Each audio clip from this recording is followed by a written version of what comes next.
Bismillahirrahmanirrahim. Assalamualaikum warahmatullahi wabarakatuh. Perkenalkan, nama saya Amal Hidayat, kelas Rek Administrasi Publik kelas 6, NIM 210 General 211. Pertama yaitu pengertian menurut bahasa adalah merendahkan diri, ketundukan dan kepatuhan akan aturan-aturan agama. Sedangkan menurut istilah syari ibadah adalah satu istilah yang mencakup segala sesuatu yang dicintai Allah Subhanahu wa taala, yang diridahinya, baik merupakan perkataan maupun perbuatan. Mahda adalah ibadah yang tidak dapat diwakilkan oleh orang lain, sedangkan ibadah ghair mahda adalah ibadah yang tidak dapat diwakilkan oleh orang lain. Tujuan ibadah: pertama, mendekatkan kepada Allah Subhanahu wa taala. Kedua, melaksanakan kewajiban yang kita sebagai hamba. Ketiga, agar kita dapat menjadi pribadi yang lebih baik. Keempat, mencegah diri kemungkinan karena saat kita beribadah tidak mungkin kita maksiat. Kelima, sebagai sarana dakwah. Macam-macam ibadah pada Allah Subhanahu wa taala diklasifikasikan menjadi beberapa macam ibadah. Pertama yaitu berdasarkan pelaksanaan.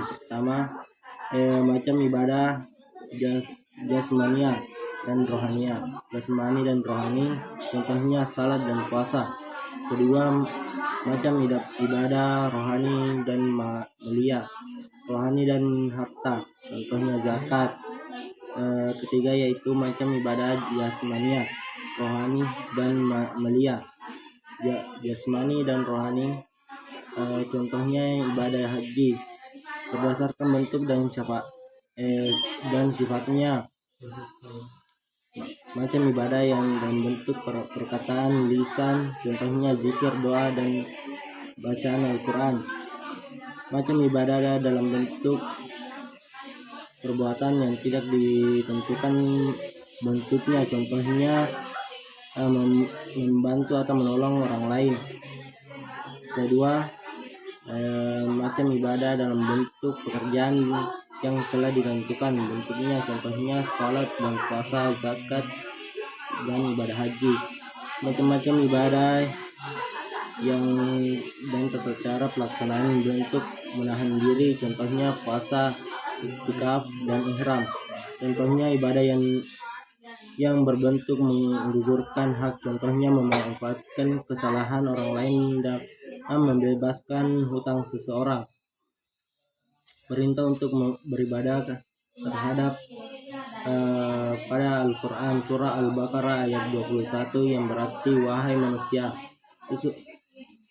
sembahlah Tuhanmu yang telah menciptakan kamu dan orang-orang yang sebelum kamu, agar kamu bertakwa.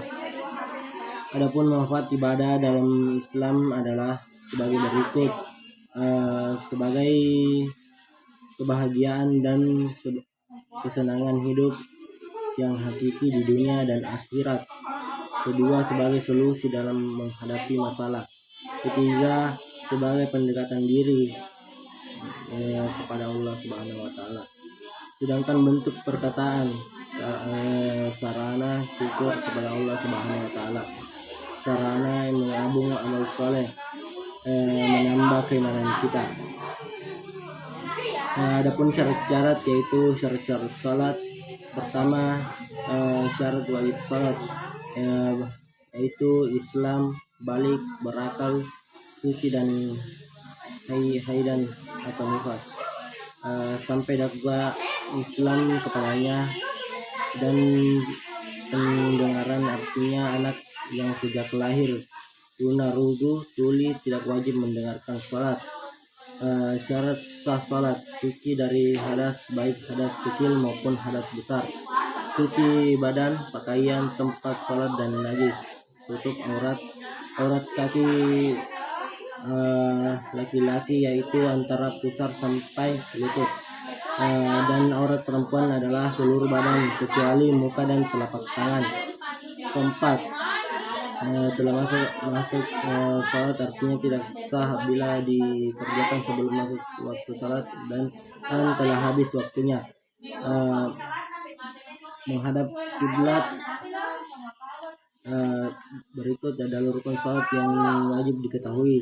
Niat sholat, berdiri, telapak tangan tegak, pandangan, takbiratul ihram, membaca surah al-fatihah, ruku, sujud, tasyahud akhir, salam tertib. Secara umum puasa berarti menahan sebagaimana firman Allah Subhanahu wa taala yang telah bernazar berpuasa untuk Tuhan yang Maha Pengasih. Maksudnya adalah menahan diri dari segala yang membatalkan puasa sejak terbit fajar hingga terbenamnya matahari dengan disertai niat. Hukum puasa yang wajib dilaksanakan jika dikerjakan mendapat pahala dan jika tidak mendapatkan dosa.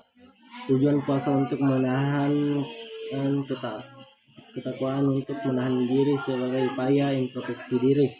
Manfaat puasa yaitu bagi fisik merupakan berat badan, menurunkan gula darah, mendetoks tubuh, meninggalkan metabolisme. Bagi spiritual meningkatkan ketakwaan, memperkuatkan hubungan dengan Allah Subhanahu wa taala, menahan hawa nafsu dan melatih kesabaran. Macam-macam puasa yaitu puasa nazar, puasa kifarat, puasa Ramadan, dan puasa sunnah. Arti kata haji berasal dari bahasa Arab yaitu hajja, hujan, yang berarti hada, yakni yang bermaksud berujung. Sedangkan dalam istilah agama haji adalah menjadar berkunjung ke Baitullah al-Haram, Ka'bah di Mekah al-Mukarramah untuk melakukan serangkaian amalan yang telah yang ditetapkan oleh Allah Subhanahu wa taala sebagai ibadah yang mempersembahkan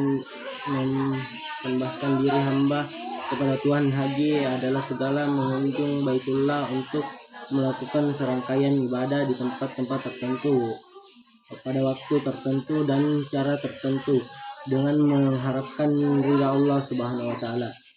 Syarat haji yaitu Islam, berakal dewasa maupun merdeka. Sedangkan rukun haji yaitu ihram, wukuf di Arafah, ifadah, sa'i, halalul yang terbit maupun wajib adalah berihram di miqat, mabit, Musalifah, Mabit, dan Mina,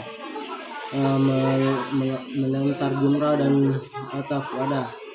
Macam-macam haji yaitu haji tamattu, artinya mendahulukan haji baru, kemudian haji yang yaitu seorang berihram untuk melaksanakan umrah dan bulan-bulan haji. Haji farad yaitu haji yang kebaikan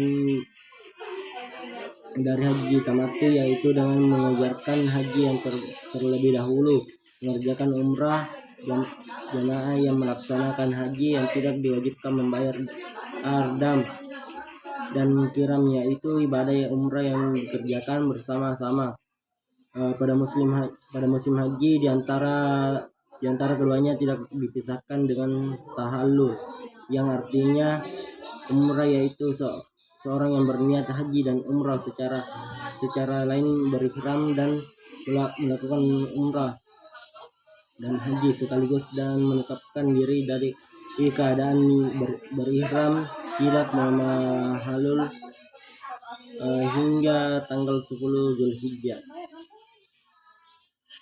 Ibadah harta, ibadah maliyah merupakan investasi amal yang akan berhenti pahalanya walaupun bersangkutan sudah meninggal dunia, yang dikenakan dengan amal jariyah.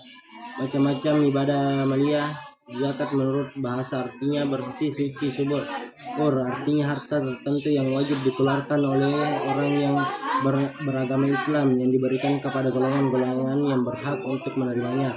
Jenis zakat yang zakat fitrah dan zakat mal. Hak zakat yaitu fakir, miskin, alim, ulaf, habasahnya, garimin fisabili, ibnu sabil. Infak. Kata infak berasal dari kata asfako yunfiku, yang artinya memberi, yang menjalankan atau membagi. Menurut Kamus Bahasa Indonesia, pengertian infak adalah zakat, sedangkan menurut terminologi syariat, harta yang mendapat penghasilan untuk suatu kepentingan yang diperintahkan ajaran Islam. Sedangkan menurut bahasa artinya jujur dan benar. Sedekah menurut istilah artinya satu amal yang dilakukan secara ikhlas dan sukarela, serta merta hanya mengharapkan ridhonya sebagai bukti kejujuran yang kebenarannya iman seseorang. Perbedaan zakat, infak, dan sedekah yaitu terkait hukum yang meningkatkan zakat fardu dan sedekah sunnah, dan infak fardu kifayah. Demikian apa yang bisa saya jelaskan. Wabillahi taufiq wal hidayah. Wassalamualaikum warahmatullahi wabarakatuh.